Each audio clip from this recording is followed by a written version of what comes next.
¿Qué tal amigos? ¿Cómo están? Sean ustedes bienvenidos a un popurrí de historias aquí en su canal Latido de Corazón y Vida. Espero que lo puedan disfrutar y que puedan captar la esencia de cada historia. No olviden compartir, ya saben, si no están suscritos, suscríbanse. La siguiente historia empieza así. Sus hermanastros la odiaron toda su vida, pero un día tuvieron que rogar por sus vidas.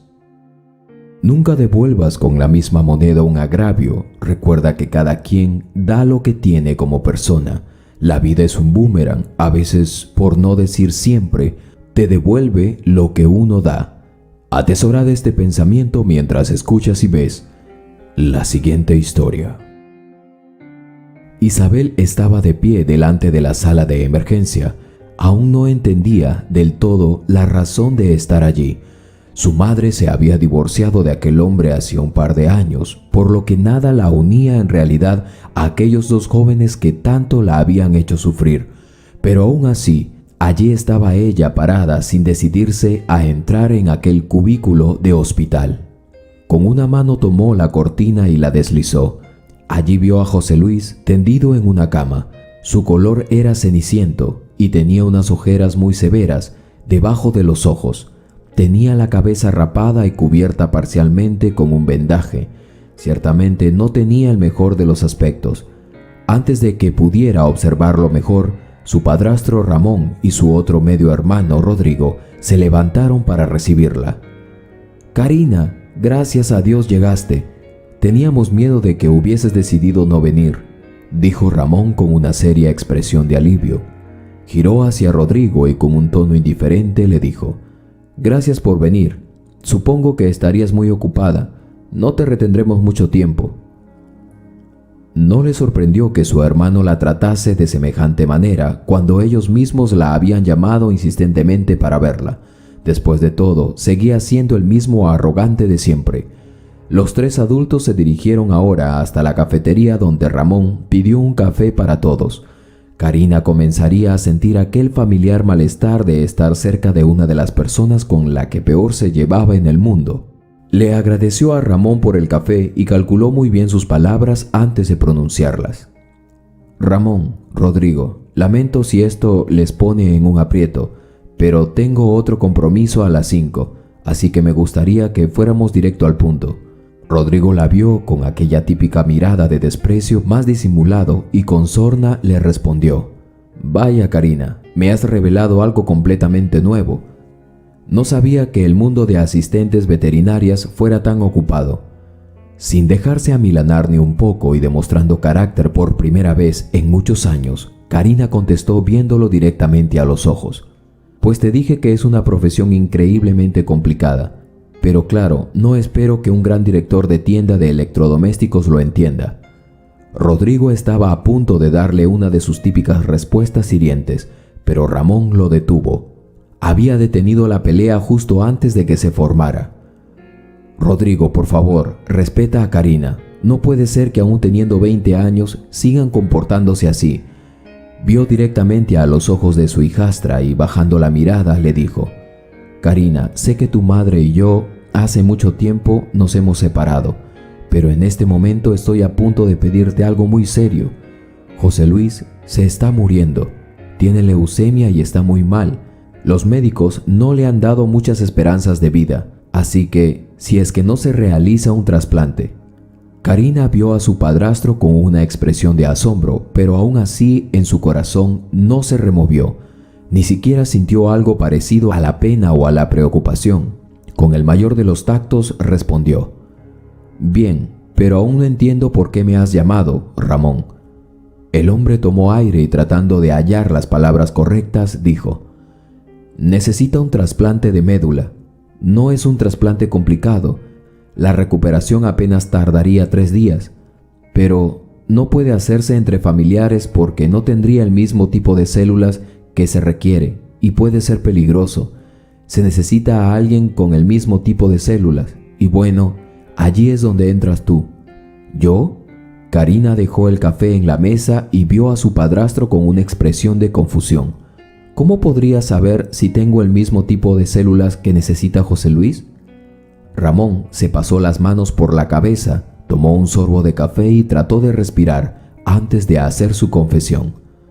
Bueno, cuando ustedes eran pequeños, tu madre y yo pensamos que sería buena idea hacer un registro médico familiar y saber las posibilidades que tendríamos de ayudarnos entre nosotros en un caso como este. Les hicimos exámenes de sangre y de otras cosas para colocarlos como posibles donantes entre ustedes. Karina quedó sin palabras durante casi un minuto. Quería intentar entender, pero el pensamiento de que habían violado su privacidad sin conocimiento la descolocó totalmente.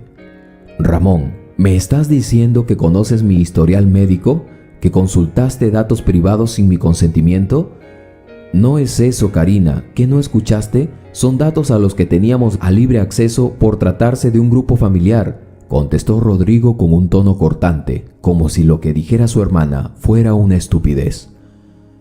Pero yo no sabía nada de esto, y estoy segura que mi madre tampoco, dijo la joven visiblemente molesta y a punto de tomar sus cosas para marcharse, pero Ramón la detuvo con su respuesta. Tu madre lo sabe, Karina. Sabe lo de José Luis y tú, porque yo se lo conté. Yo le había pedido ayuda para que tratara de convencerte de ser donante de José Luis, pero ella me dijo que eso era tu decisión y que debía hablar personalmente todo esto contigo. Karina estaba totalmente impactada. No podía creer que su madre no le hubiera contado semejante información y que esperase que ella sola tomase la decisión cuando ella conocía bien sus sentimientos hacia sus hermanastros. Decidió levantarse y recoger sus cosas. Con un tono de impaciencia y rabia contenida, le dijo: No sé si pueda ayudarte, Ramón. Me parece demasiado atropellada esta decisión.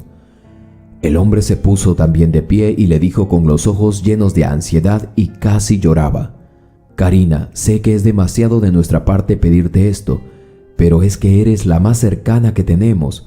Las listas de donantes son interminables y no sabemos qué más hacer. Se nos agota el tiempo. Si puedes, piénsalo un poco. ¿Está bien? Rodrigo la acompañó hasta el ascensor y, lejos de la vigilancia de Ramón, demostró toda su arrogancia como solía hacerlo cuando era niño. Fue idea de mi padre llamarte y pedirte esto, pero yo sabía que no aceptarías. Eres demasiado miedosa y ambigua como para tomar una simple decisión. Karina entró en el ascensor y presionó el botón para detener las puertas y darle su respuesta. Una vez más te equivocas, Rodrigo. No lo haré por el simple hecho de que ustedes no harían lo mismo por mí. Prefieren verme muerta antes de salvarme la vida. Ahora me toca a mí. Dicho esto, presionó el botón para cerrar las puertas, dejando a su hermanastro con una expresión de amargura en el rostro. Durante el camino, estuvo martillándose mentalmente, pensando en todas las cosas que le hubiese gustado decirle a Rodrigo. Le parecía increíble que 15 años no le hubiesen quitado la arrogancia infinita que poseía al tratar con los demás. Al llegar a casa, dejó su mochila y el resto de sus cosas en un mueble y se sentó a masajearse las sienes. Tenía un terrible dolor de cabeza. Hija, qué bueno que llegaste. ¿Cómo te fue en la clínica? ¿Atendiste a muchos animalitos? Hola, mamá, respondió Karina sin muchas energías. Sí, la clínica estuvo maravillosa como siempre. La doctora es muy amable y siempre me está enseñando. Lo malo fue haberme reunido con Ramón y Rodrigo. Ese hombre no ha cambiado. Todo es siempre como él lo quiere y lo que él opina. Su madre guardó silencio y tomó su mano. Quiso darle algún consejo, pero no le salían las palabras, así que optó por disculparse. Perdóname por no haberte contado nada sobre José Luis y sobre el registro familiar. Hasta yo misma me olvidé que eso existía. Preferí que hablaras tú en persona con Ramón y que tomaras tú misma la decisión. Karina apretó gentilmente la mano de su madre y con una sonrisa cansada le dijo: No importa, sé que lo hiciste con la mejor intención. Ahora voy a bañarme y estudiar un rato. Eso me va a ayudar a despejarme. Aunque la intención de la joven era esa, no podía concentrarse en sus estudios. Los recuerdos de su infancia compartida con sus hermanastros la envolvían y la hacían sentir cada vez peor. Ramón y su madre Gloria se habían conocido cuando ella tenía apenas 4 años. Su padre las había abandonado y jamás volvieron a saber de él. Gloria se hallaba muy sola y preocupada sin saber cómo criar a su hija sola, pero sabiendo que esa era la única responsabilidad y por tanto su motor en la vida. Un día el ventilador con el que dormían se descompuso y no hubo manera de repararlo.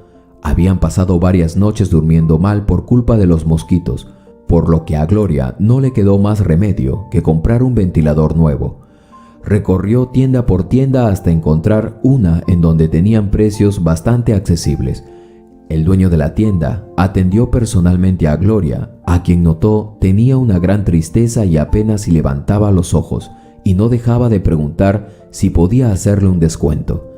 Hasta que finalmente no pudo más y con gran amargura le dijo: «Lo siento, buen señor, sé que esto no es su problema, pero es que tengo tan poco dinero y tengo una niña pequeñita y...». Gloria quiso tratar de explicarle, pero la angustia era tan grande que terminó por embargarla.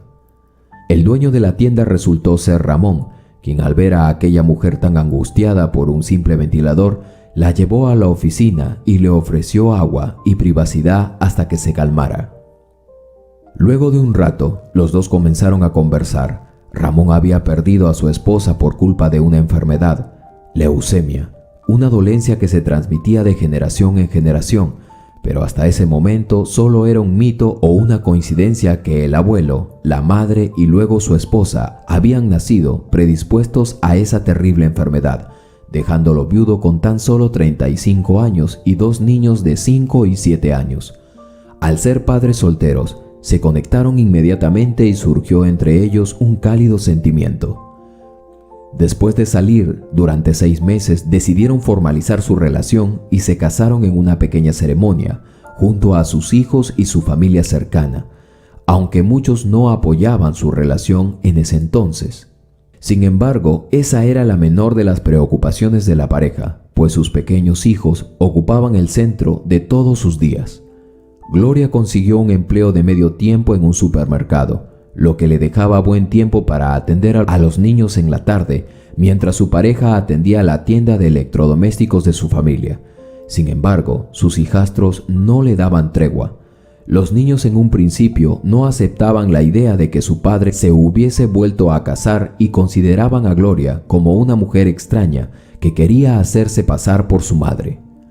Constantemente la agredían física y verbalmente, se negaban a irse con ella cuando los buscaba en la escuela y hasta una vez gritaron y lloraron a todo pulmón en la calle, diciendo que ella los había secuestrado. Episodios como estos simplemente eran el inicio de los muchos que vendrían tiempo después. Los abusos por parte de los hijos de Ramón no terminaban con Gloria. Al saber que tendrían una hermana más pequeña, los niños simplemente la tomaron como el blanco para desahogar todas sus frustraciones. Mientras Karina trataba de concentrarse en memorizar conceptos para la evaluación que tendría al día siguiente, no dejaba de pensar en un evento que había sucedido cuando ella tenía unos 7 años. Rodrigo de 10 y José Luis de 8. Estaban todos en la tienda esperando el cierre para poder ir a casa. Para ese momento Karina ya sabía que no debía confiar en sus hermanastros, porque siempre se burlaban de ella y le hacían bromas que a veces se salían de control. Pero ese día se habían comportado bastante normal, como si de verdad fuesen hermanos de ella. «Karina, ¿puedes llevar esto a la zona de congeladores?», le preguntó Rodrigo extendiéndole una canasta llena de helados listos para congelar. La niña lo dudó por un segundo, pero José Luis la amenazó diciéndole: «Esos helados son para vender. Si falta uno, diremos que te lo comiste tú. Nosotros estamos ocupados estudiando. Apresúrate».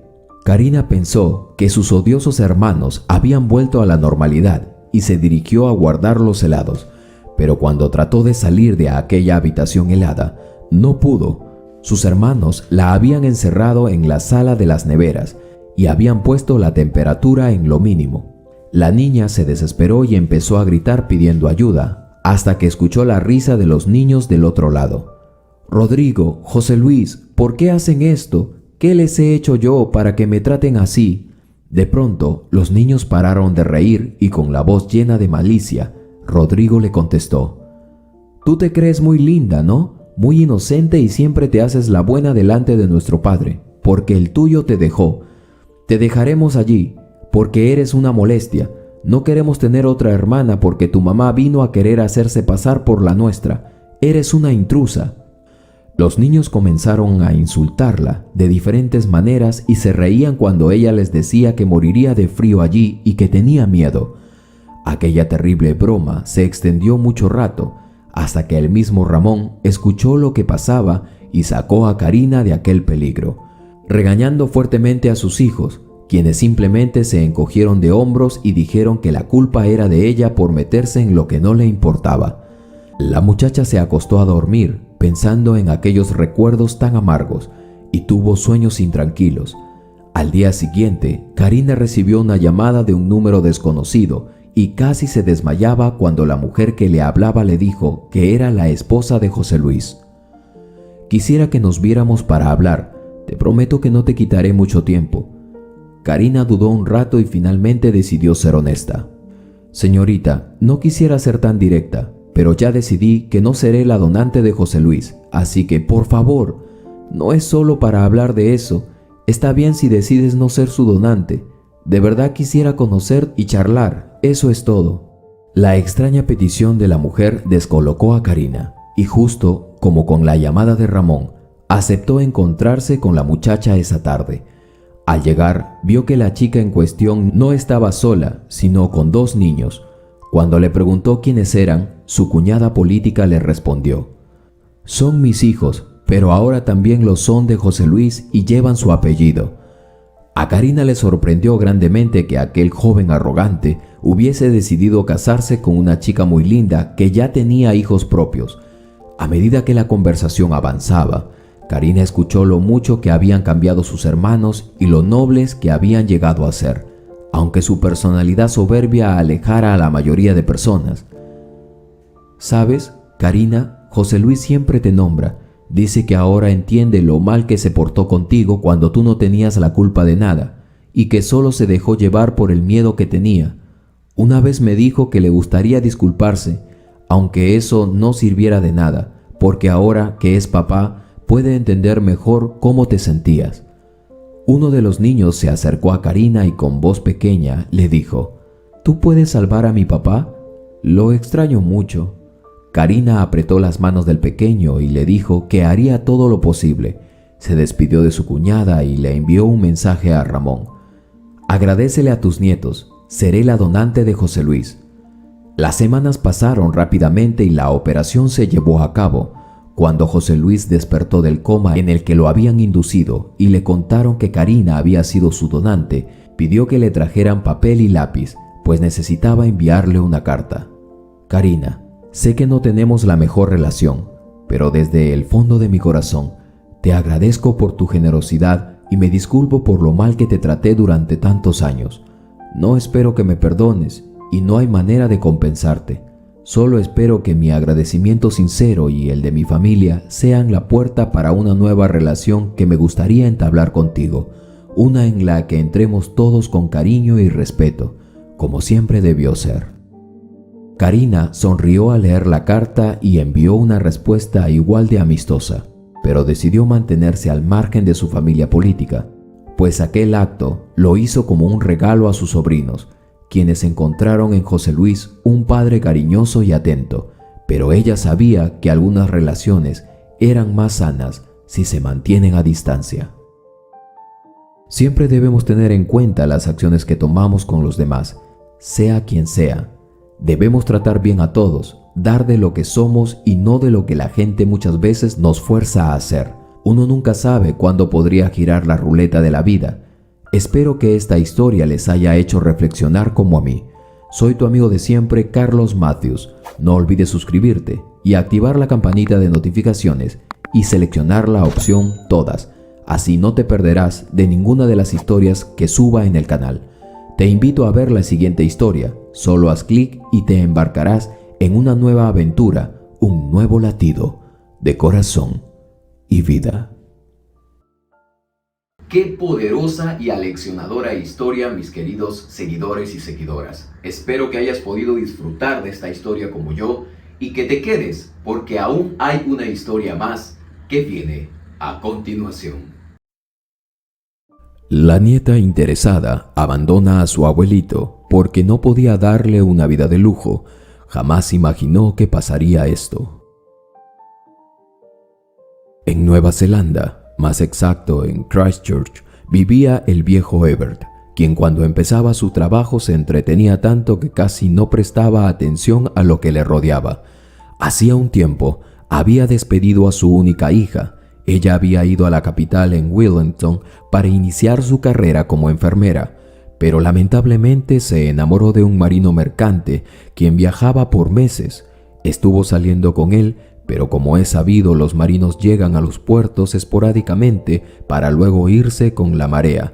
Solo Dios sabe si algún día volverán. No pasó mucho tiempo para que la inocente chica se enterara de que su marinero mercante había naufragado. Sus compañeros de navío nada supieron de él. No le dejó nada a su enamorada, salvo ilusiones y una pequeña vida que crecía con rapidez en su vientre.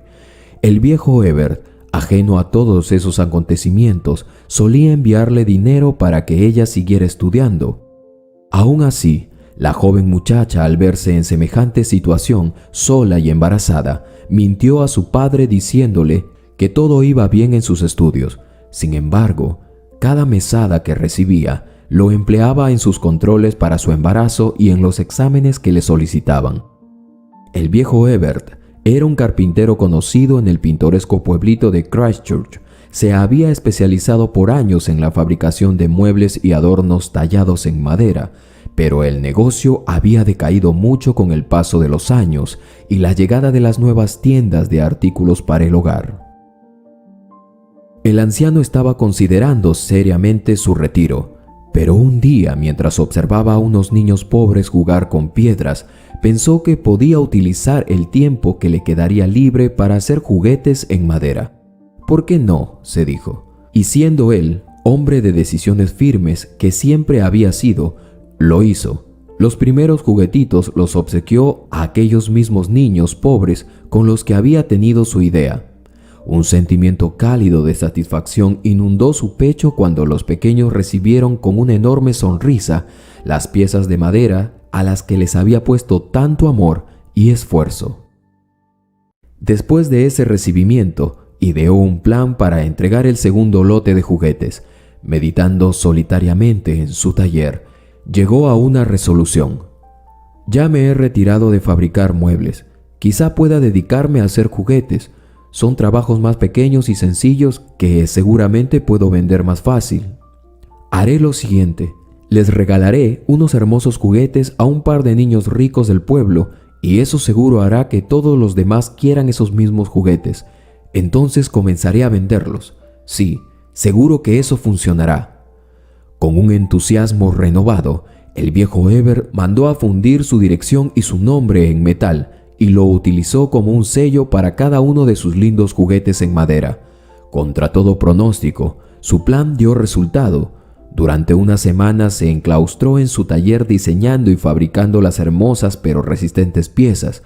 La semana que siguió, llegó con el cargamento de juguetes al parque donde solían estar las familias pudientes del pueblo. Estaba muy nervioso, pero también lo embargaba la fe de quienes necesitan una oportunidad. Se colocó en una de las esquinas del área de juegos para niños y extendió una manta donde colocó sus piezas. Esperó a que la curiosidad de los niños hiciera efecto y se acercaran a él.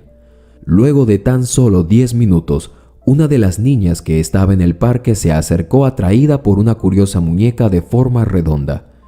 «¿Qué es eso, señor?», le preguntó la pequeña con voz infantil. El anciano carpintero colocó la más cálida de sus sonrisas mientras tomaba a la muñeca y se la enseñaba. «Es una muñeca matrioshka. Viene de un país muy lejano llamado Rusia. Al abrirla así, tienes otra muñeca más pequeña y de nuevo, si la abres, tendrás otra y así otra hasta tener 7 pequeñas matrioshkas. ¿Qué te parece? Si te gusta, te la puedo regalar». La niña se le quedó viendo con los ojos brillantes por el asombro del ofrecimiento y la belleza de las muñecas. «¿Lo dice de verdad, señor? ¿Me la puedo quedar?»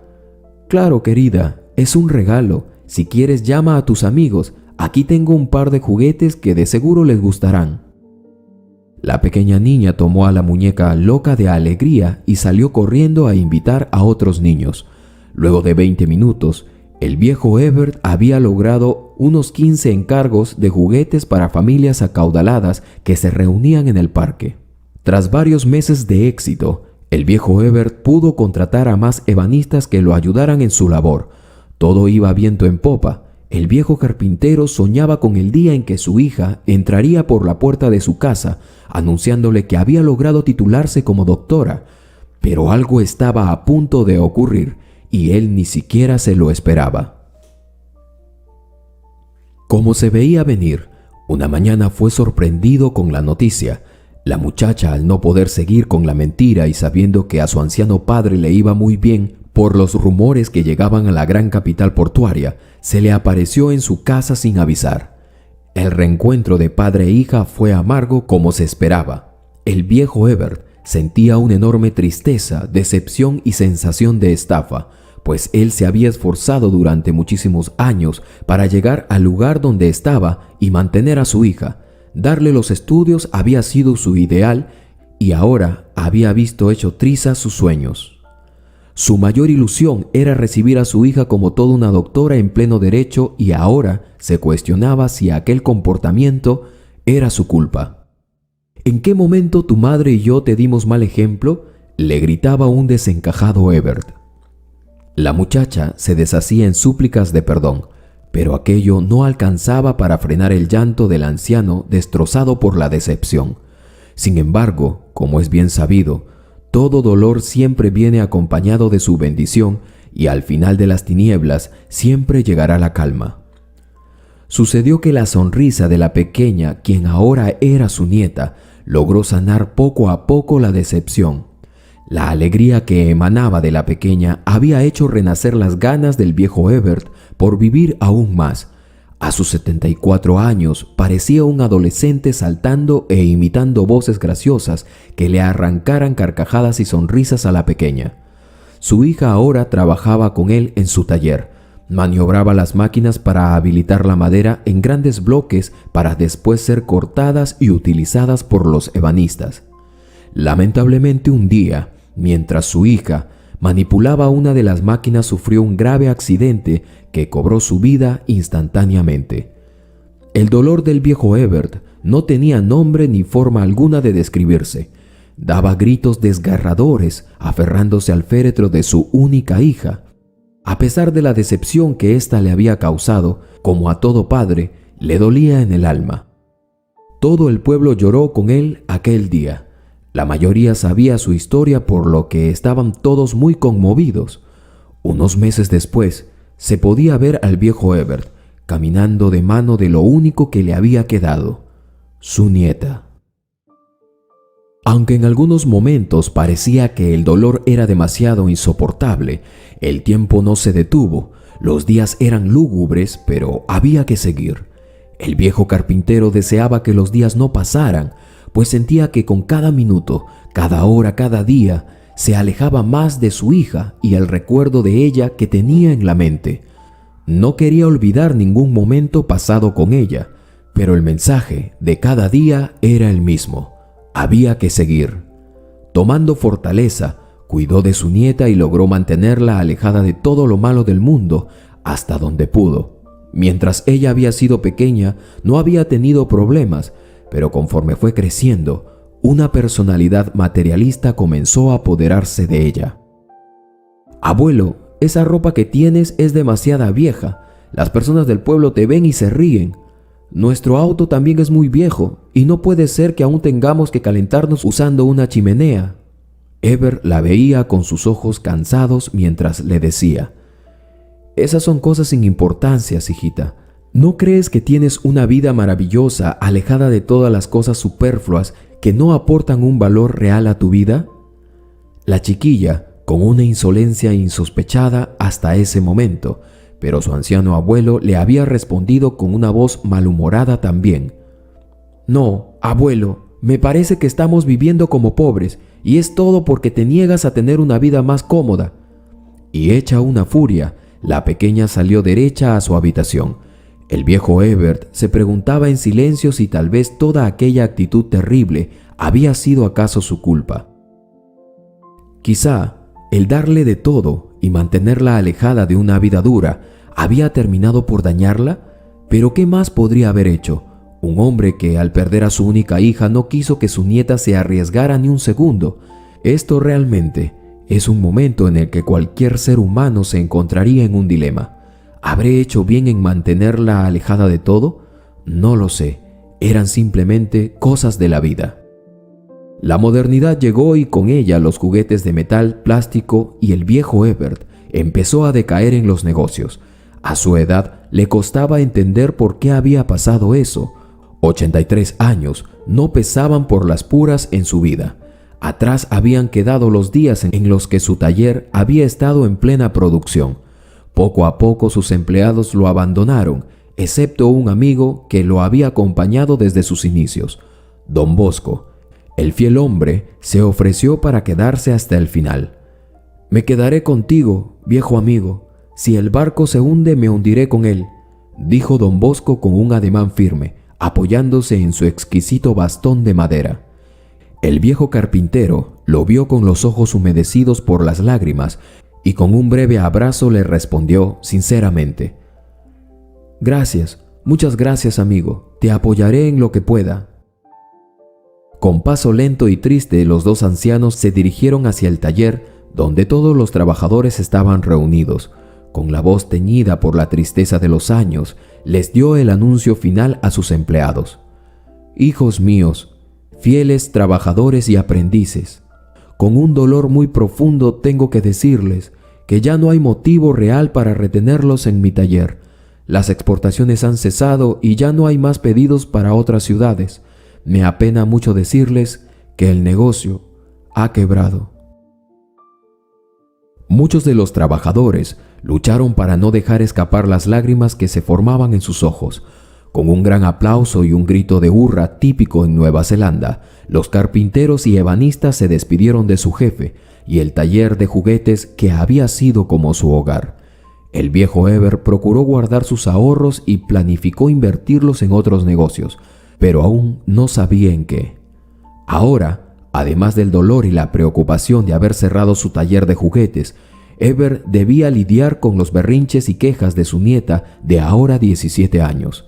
La chica no podía entender la difícil situación en la que se encontraba su abuelo y en medio de una pelea por no tener la comida a la que estaba acostumbrada, se fue de la casa. Esa infame actitud terminó de romper el corazón del anciano carpintero.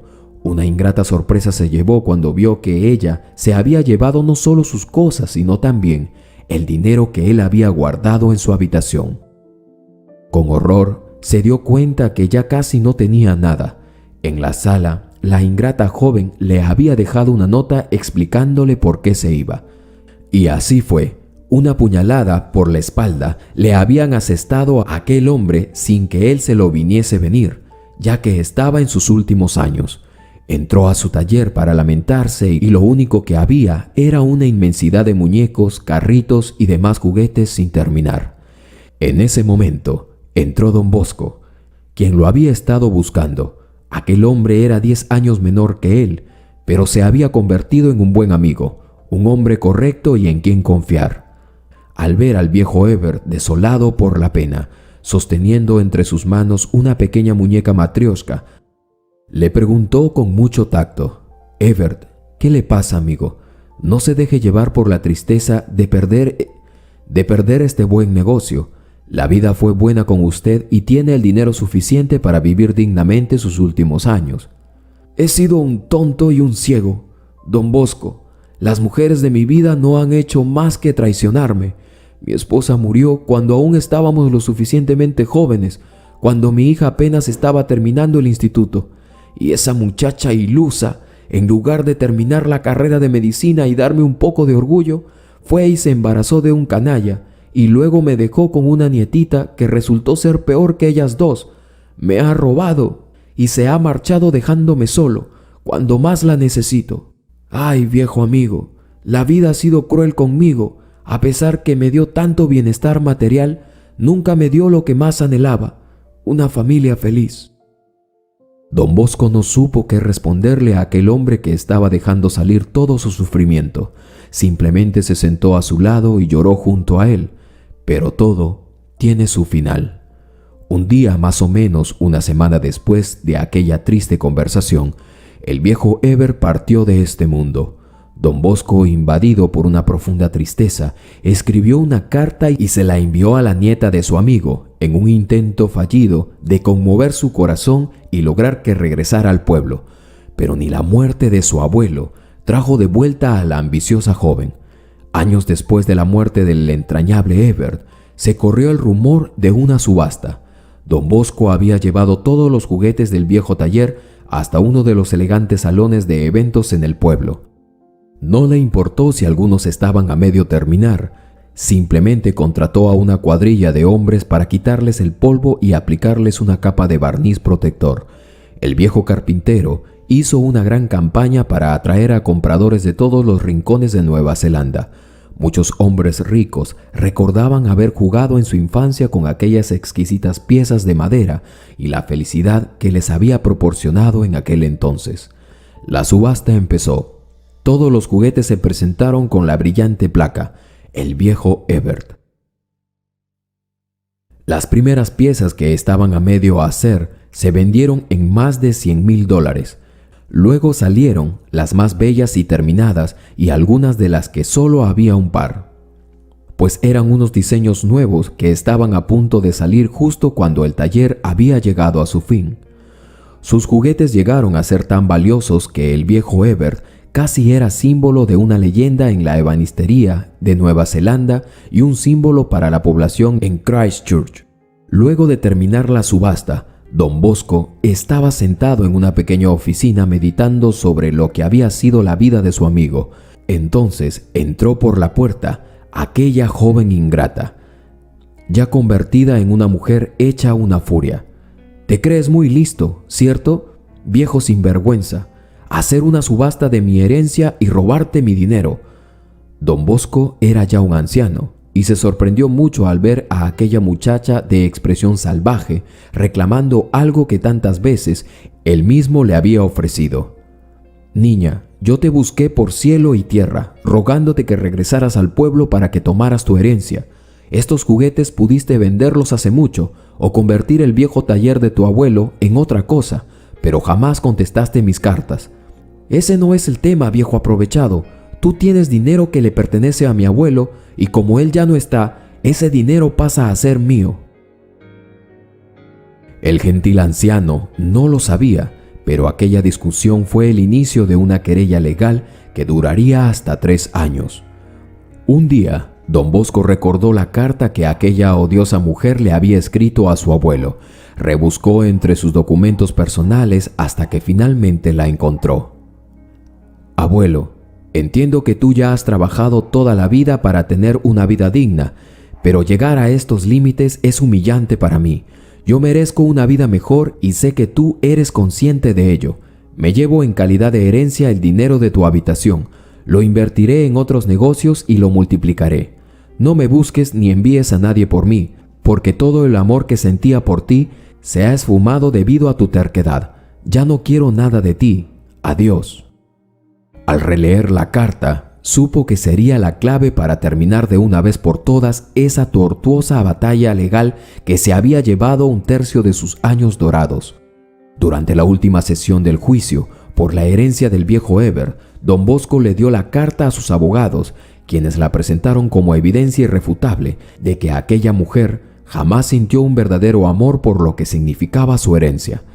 El juez, al conocer esa parte de la historia, no tuvo en cuenta el reclamo de la nieta, una mujer que ahora se vestía con ropas caras, pero sin clase, dándole el aspecto de una mujer de la vida fácil. Don Bosco se sintió tranquilo por haber concluido aquella pelea desgastante y tomó la decisión de zarpar a España, a Argentina y a muchos otros países, dando a conocer el oficio de la ebanistería. Capacitó a una nueva generación de talentosos carpinteros sobre el arte de darle forma a la madera. Fundó una corporación de talleres donde hasta el día de hoy se sigue impartiendo el delicado arte. Qué interesante historia, mis queridos amigos, Triste, pero nos enseña que el don de un hombre que obra bien trascenderá, así de sus ramas salgan malos frutos. La sabiduría, la inteligencia y el ser una persona íntegra hace de un hombre o una mujer una leyenda. Espero que les haya gustado esta hermosa historia. Si así fue, suscríbete si aún no lo estás. Déjame un comentario de lo que te pareció esta historia. Yo a cambio te regalaré un corazón. Soy tu amigo de siempre, Carlos Matthews. No olvides compartir esta historia. Nos vemos. Hasta la próxima. Hola, ¿cómo están mis queridos suscriptores y suscriptoras? Sean ustedes bienvenidos a esta nueva historia de reflexión, como siempre, en su canal de las mejores historias, Latido de Corazón y Vida. Hoy quiero compartir contigo una conmovedora historia que sin lugar a duda nos dejará una profunda enseñanza y una profunda reflexión.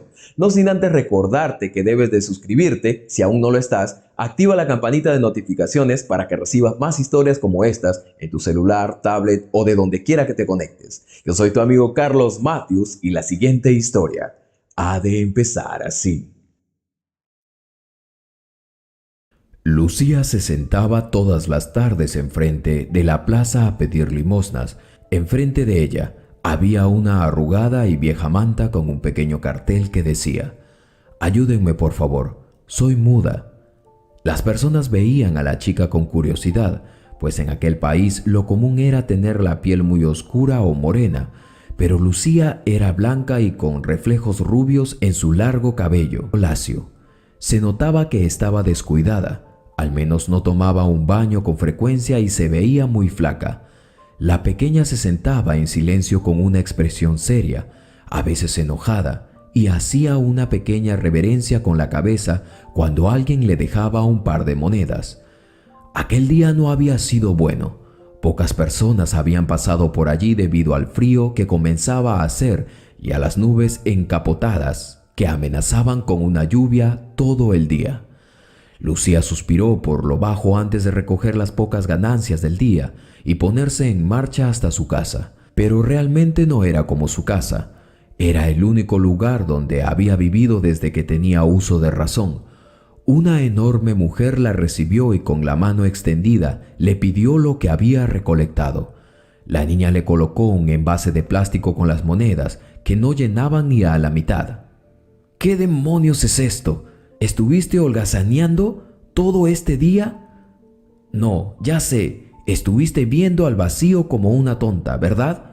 Ya te he dicho que tienes que hacer gestos con las manos, hacer algo para llamar la atención de la gente. Esta noche te acuestas sin cenar. No puedo estar manteniendo a vagos». Lucía le dedicó una mirada llena de rencor y susurró: «No puedo fingir que soy muda».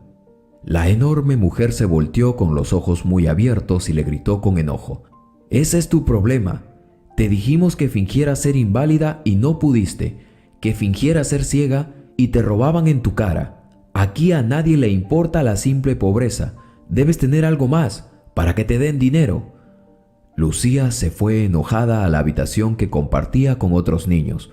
Había por lo menos 20 de ellos y tenían diferentes historias entre sí. Algunos eran huérfanos, otros tenían a sus padres enfermos, otros llegaron huyendo de sus casas. Sin embargo, todos tenían algo en común: no se quedaban para siempre en ese lugar. Muchos niños llegaban a petición de alguien y la idea principal era que en ese lugar se les daría cobijo y comida hasta que algún familiar fuese a recogerlos.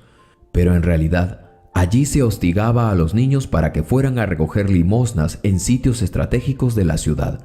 Algunos de los más grandes incluso robaban. Lucía tenía apenas 9 años y era diferente a todos los niños que habían allí. Había llegado cuando tenía apenas 2 años y nadie había venido a reclamarla en todos esos años.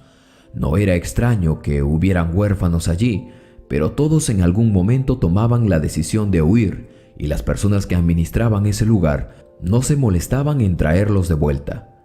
Pero con Lucía era diferente. Ella había intentado huir en múltiples ocasiones y en cada una era encontrada por los cuidadores y llevada a la fuerza de regreso. La niña no sabía por qué, puesto que no había un solo cuidador que la apreciase sinceramente. Incluso Yanira, La mujer que la había recibido hacía tantos años atrás y la que prácticamente la había criado, no la trataba diferente que a un niño recién llegado. Esa noche, Lucía se acostó en su catre y se tapó con las mantas. Quería dormirse rápido para olvidarse del hambre que sentía, pero uno de los niños más pequeños llegó con una petición. «Hermana Lucía, ¿me puedes leer este cuento?». La niña se quitó la manta de la cabeza y vio al pequeño que le extendía el libro con una pequeña sonrisa. «No, Jacín, me duele mucho el estómago. Tengo mucha hambre». «Yo tengo pan. Lo robé de la cocina antes de cenar», dijo el pequeño con una sonrisa de oreja a oreja. Lucía pensó en decirle que lo devolviera si no quería tener problemas, pero luego recordó que tal vez sobraría un pan ya que ella no cenó esa noche, así que lo tomó con gusto y le indicó al niño que se sentara. Le leyó el cuento mientras otros se unían para escuchar. Cuando terminó, Jacín le dijo: «Hermana, tal vez tú seas la princesa de ese cuento y no lo sepas». La niña se devolvió con una sonrisa triste y le dijo: «Las princesas no existen desde hace años. Yo solo soy una huérfana. Si eres una huérfana como nosotros, ¿por qué eres tan bonita?». Lucía sonrió ante la inocencia de su amigo y le respondió con simpleza: «Existe mucha gente con la piel blanca y eso no nos hace ricos de inmediato. El problema es que nuestro país es muy pobre y hay más gente oscura. Además, no soy bonita, es solo que tú me ves así». Lucía mandó al niño a la cama y ayudó a todos a acomodarse antes de irse a dormir. A la mañana siguiente, mientras desayunaba, Yanira habló en voz alta para que todos la oyeran. «A partir de hoy, los que no completen su cuota deberán hacer el doble al día siguiente. Debemos hacerlo así para poder mantenerlos a todos. Si no cumplen, se irán a dormir sin cenar hasta que completen la cuota de 2 días». En el pequeño comedor se empezaron a escuchar ruidos de desánimo y de oposición, pero la enorme mujer mandó a todos a callar con un golpe de su regla de aluminio en la mesa. «¡Se callan todos! ¿Ustedes creen que el dinero y la comida nos lo regalan? Pues sepan que no es así. Aquí todos tienen que ganarse el pan. Si no cumplen la cuota, se quedan sin comer, así de simple. Si no aprenden de esta forma, no serán más que una carga para su familia cuando regresen». Lucía sabía que le esperaba un día duro. Rezó internamente por lograr la cuota de ese día al menos, pero realmente ya no tenía fuerzas ni muchas esperanzas. Salió con su manta hasta uno de los edificios del gobierno, el cual estaba ubicado en la otra plaza muy concurrida de la ciudad. Aquel día había más gente de lo habitual, así que pensó que sería un buen punto de partida.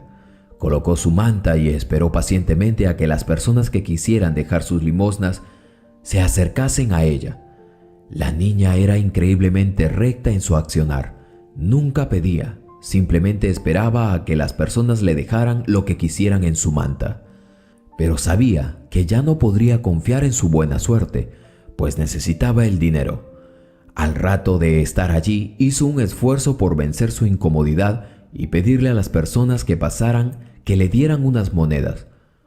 «Una moneda, por favor. Monedas para una huérfana.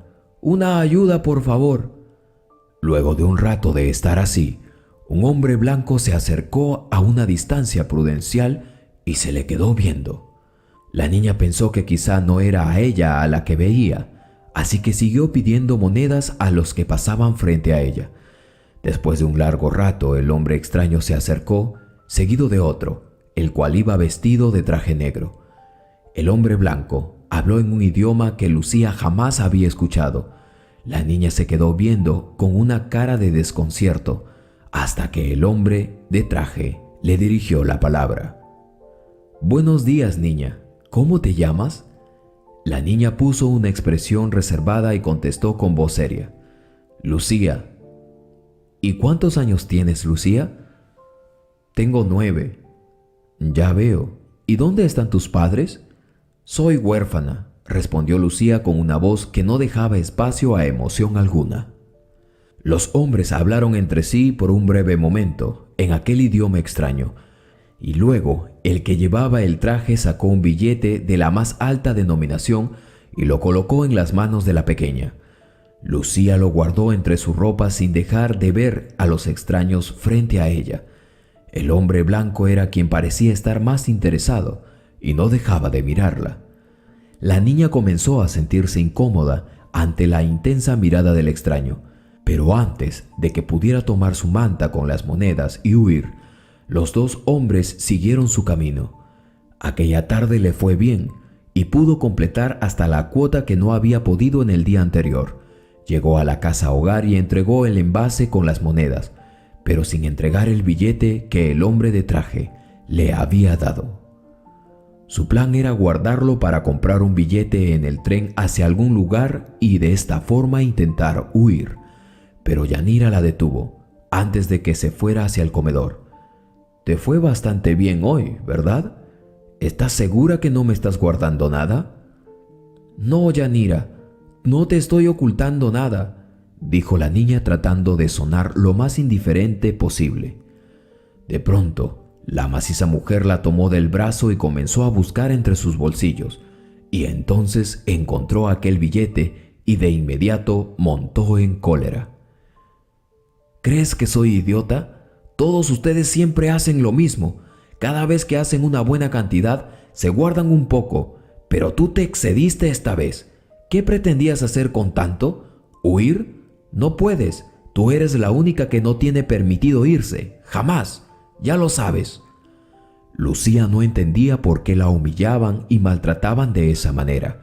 Era verdad que a todos los demás los regañaban y los trataban mal, pero sentía que aquello era algo personal, pues con ella se ensañaban en demasía.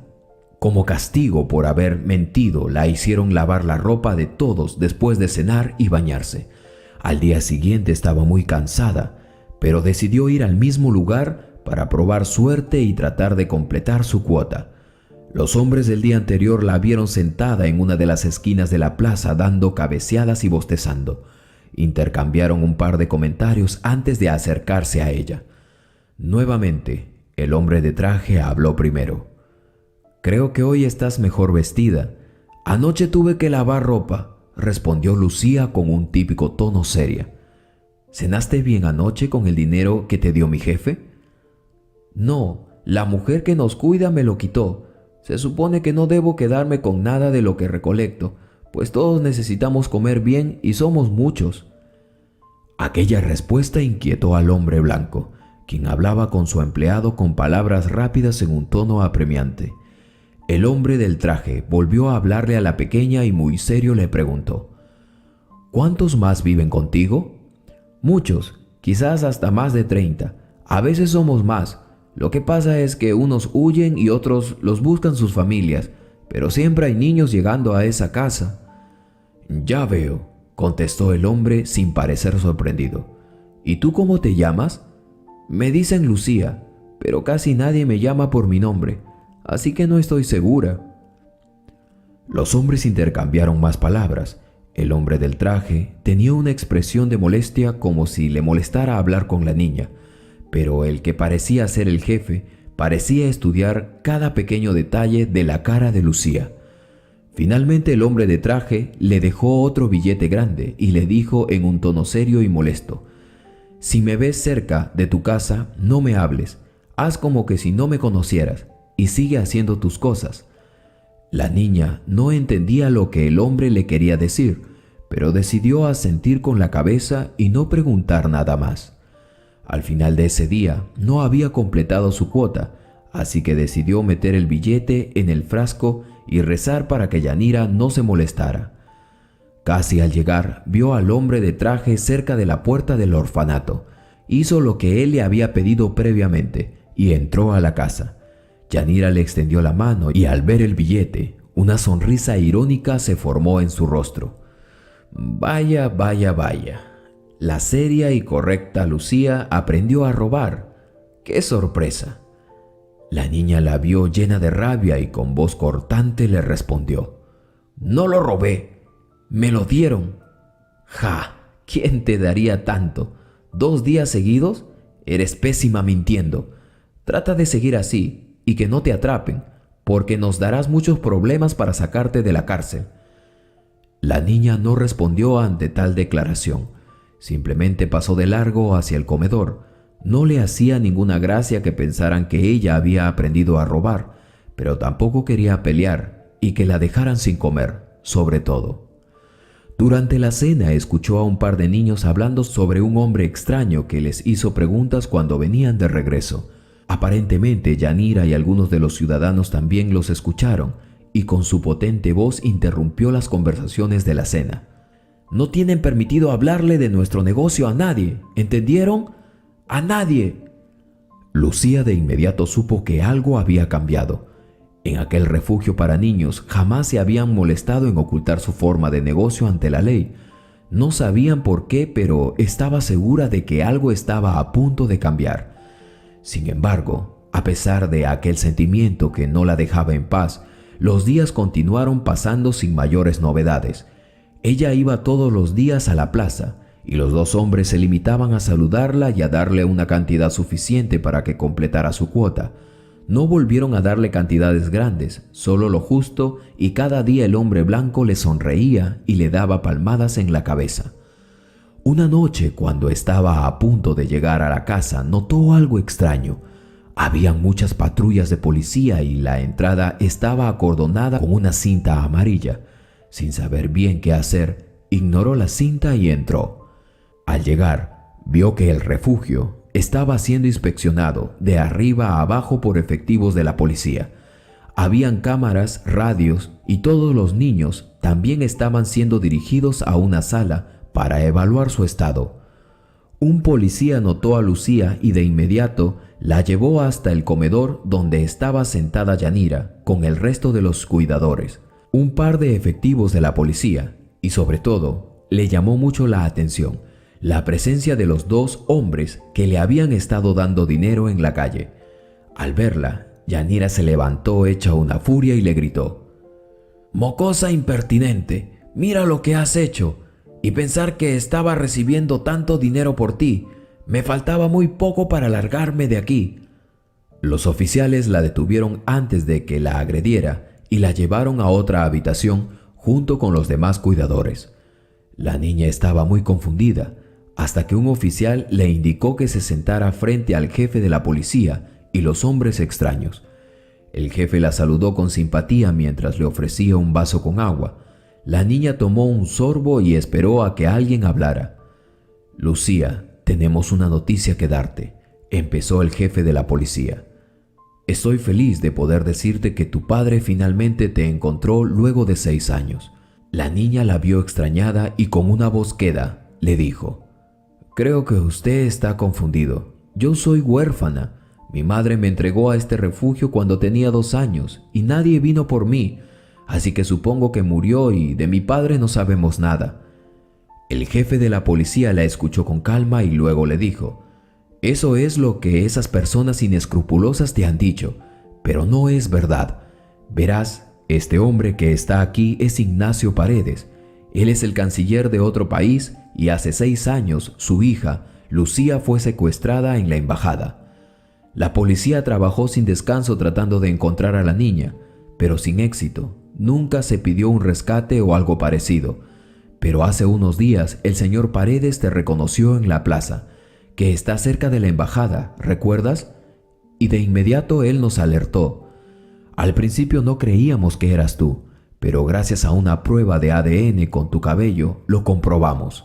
Lucía miró a los ojos de aquel hombre extraño que la veía con los ojos llenos de lágrimas y sintió un pequeño soplo de alegría en su corazón, pero aún seguía confundida y tenía miedo. Tomó un poco más de agua y nerviosa preguntó: «¿Y entonces? ¿Quiere decir que también tengo una mamá? ¿Por qué no vino ella también?». Los hombres se vieron incómodos hasta que el jefe de policía volvió a hablar nuevamente. «Verás, Lucía, lamentablemente tu madre murió un poco antes de que desaparecieras. Creemos que ella es una parte crucial de esta historia porque tu madre también fue una niña pobre que pedía en las calles, pero logró ser una excelente secretaria y salir adelante. Yanira en realidad es tu tía, pero sucedió que tu abuela jamás pudo aceptar a tu mamá y cuando te tuvo a ti, tu abuela se negaba a que se te diera el apellido. Por la información que pudimos recabar, creemos que luego de que tu madre falleciera, tu abuela te entregó a Yanira e hizo creer a todos que había sido un secuestro. Yanira tampoco le tenía cariño a tu madre, según lo que nos contó. Se debía a que tu madre se negaba a pasarle los altos montos de dinero que Yanira le pedía. Sin embargo, había un acuerdo entre las dos mujeres, el trato de que mensualmente tu abuela le pasaría a tu tía una cantidad considerable con la condición que te mantuviese viva y oculta de la policía. Lucía no podía creer lo que escuchaba. Todo había sido una gran farsa y todo por dinero. La niña comenzó a llorar porque eran demasiadas cosas para asimilar. Su padre corrió hacia ella y le dijo al oído, en el idioma que entendía: «Lamento mucho haber tardado tanto, hija. Perdóname. Te prometo que nunca más te dejaré. Vamos a conocernos poco a poco y a recuperar el tiempo que hemos perdido». Luego de unos días, se supo que aquel refugio para niños pobres fue desmantelado y todos los encargados fueron encarcelados. Los niños fueron reubicados en orfanatos y casas de abrigo según su condición y se les hizo seguimiento para que no volvieran a caer en lugares peligrosos. A Lucía le llevó un tiempo aprender a confiar en su padre, pero pudo hacerlo y no tuvo miedo de su abuela, pues cuando las presentaron, la anciana le pidió perdón de rodillas. Lucía creció feliz y aprendió a hablar el idioma natal de su padre. Se llevaba muy bien con todos y tiempo después decidió hacer mucho voluntariado con niños pobres para darles algo de esperanza a quienes más lo necesitaban.